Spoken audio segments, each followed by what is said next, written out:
Hello and welcome dear students of Class 7 for the new part that we are going to start in Civics chapter number 22 How do State Government Work।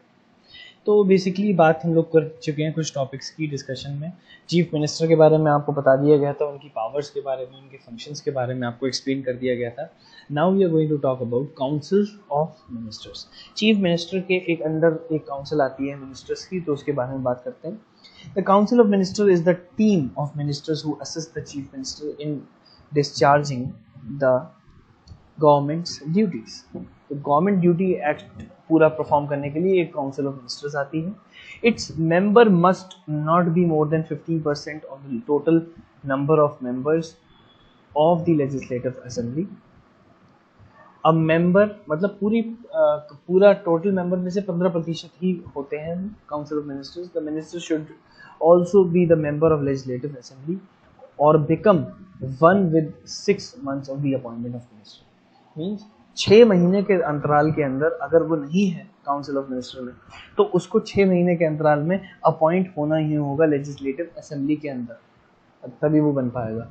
आगे बात करते हैं। The council of minister is collectively and individually responsible to the legislative assembly for their actions. Means council of ministers जो है वो collectively और individually responsible है कोई भी legislative अपने actions के लिए। There are 3 categories of council of minister: cabinet minister, ministers of state, deputy minister। 3 तरह से categorize किया गया ऐसे cabinet of minister से, ministers of state से और deputy minister। A cabinet minister holds the overall charge of one or more portfolios and may be assisted by the ministers of state or deputy minister. The cabinet makes all the important decisions and policies। सारे important decisions और policies जो है वो cabinet minister के अंतर्गत आते हैं।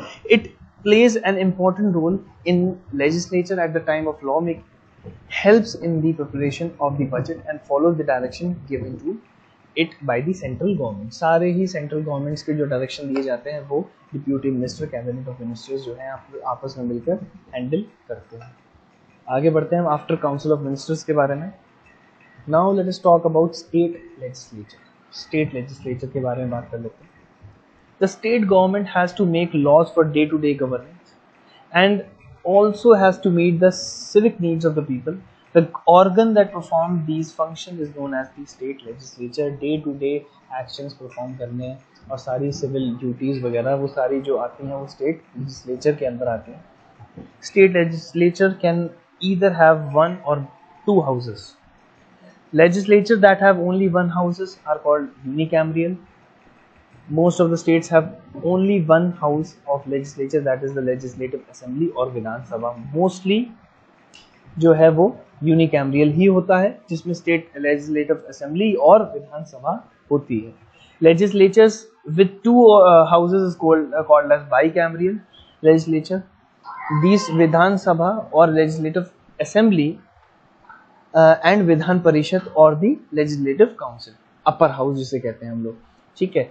Andhra Pradesh, Bihar, Karnataka, Maharashtra, Telangana and Uttar Pradesh have bicameral. Means हमारे यहाँ विधान सभा भी है और विधान परिषद भी है। लेजिस्लेटिव असेंबली जो कि लोअर हाउस विधान परिषद कहलाता है और अपर हाउस जो कि लेजिस्लेटिव काउंसिल या फिर विधान सभा कहलाती है। तो ये दोनों ही हैं उत्तर प्रदेश में।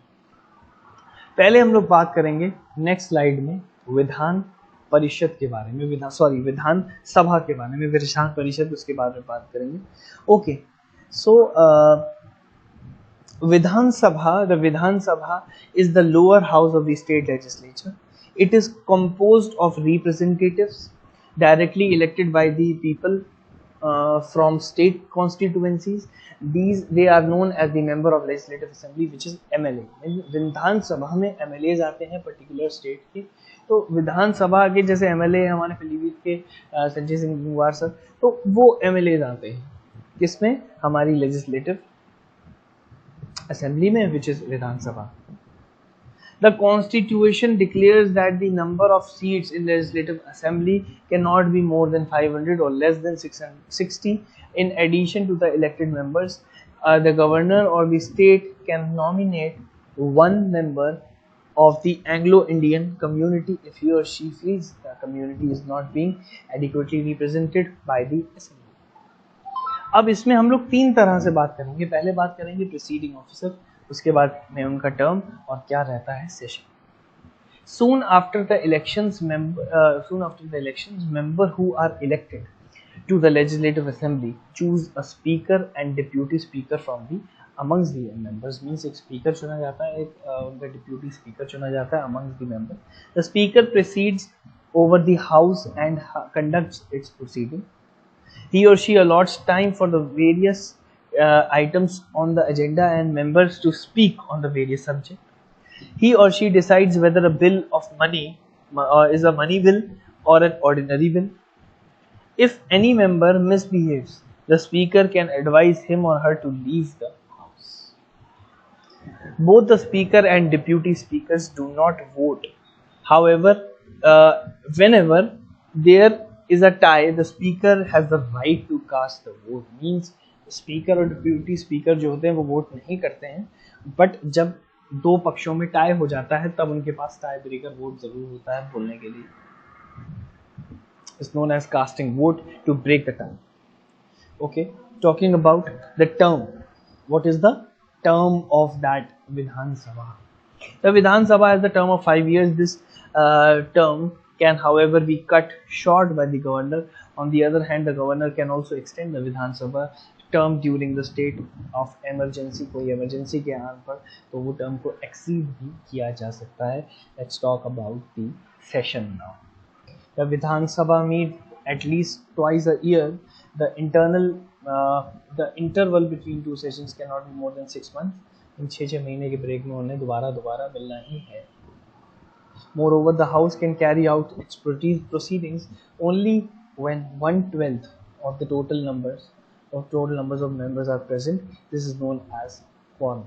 एक quorum क्या है? एक 1/12 members at least होने चाहिए. 1/12 whole का 1/12 पार्ट होना बहुत ज़रूरी है, तभी उस सेशन को प्रोसीड किया जाएगा. उसको पूरी टेन्योर को कहते हैं क्या है हम लोग कहते हैं quorum कहते हैं. Okay, I hope that this topic is clear to you. Thank you so much.